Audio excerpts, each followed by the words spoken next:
एक जंगल में पिंकी नाम की एक खरगोश रहती थी। उसके 3 बच्चे थे, शीनू, रीनू और उनका भाई शंकी। वैसे तो वो बहुत प्यारे बच्चे थे, पर शैतानी करने में सबसे आगे रहते थे। मम्मी खरगोश हमेशा उनकी शैतानियों से परेशान रहती थी।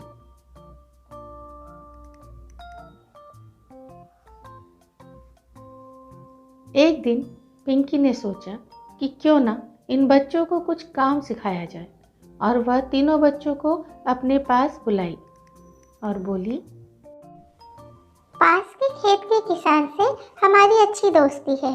वह समय समय पर हमें खेत की सब्जियां भी देते हैं, तो हमें भी उनके लिए कुछ करना चाहिए।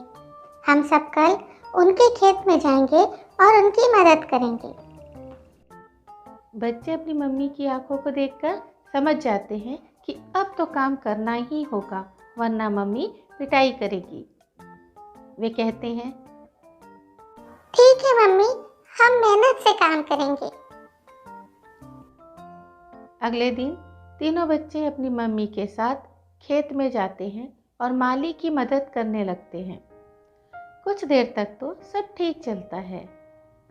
दोनों बहनें अपनी मम्मी के साथ काफ़ी लगन से काम करती हैं, पर शंकी का शैतानी दिमाग आखिर कब तक शांत रहता।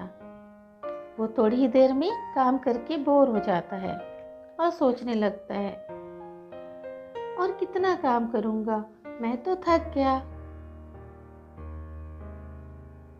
और वो खेत की दूसरी तरफ जाने लगता है।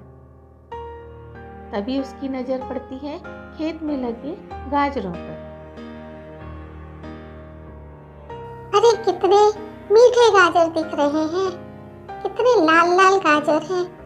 कुछ खा के देखता हूँ। और वो गाजर उखाड़कर खाने लगता है। कुछ खाता है, कुछ फेंकता है।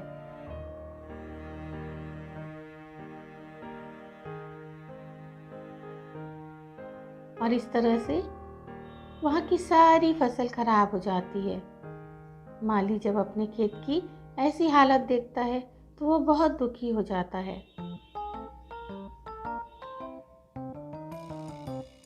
मम्मी खरगोश को भी बहुत गुस्सा आता है शंकी पर। मम्मी ने शंकी को बहुत डांटा।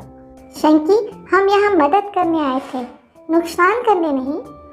देखो क्या हालत कर दी है तुमने किसान चाचा के खेत की। शंकी का सर शर्म से झुक गया। उसने किसान चाचा से माफ़ी मांगी और कहा, किसान चाचा, मुझे माफ कर दीजिए, मैं अभी आपका खेत ठीक कर देता हूँ। फिर वो सब काम पर लग गए और खेत पहले जैसे लहलहाने लगा। इस कहानी से हमें ये सीख मिलती है कि हमें अपने मज़े के लिए किसी का नुकसान नहीं करना चाहिए।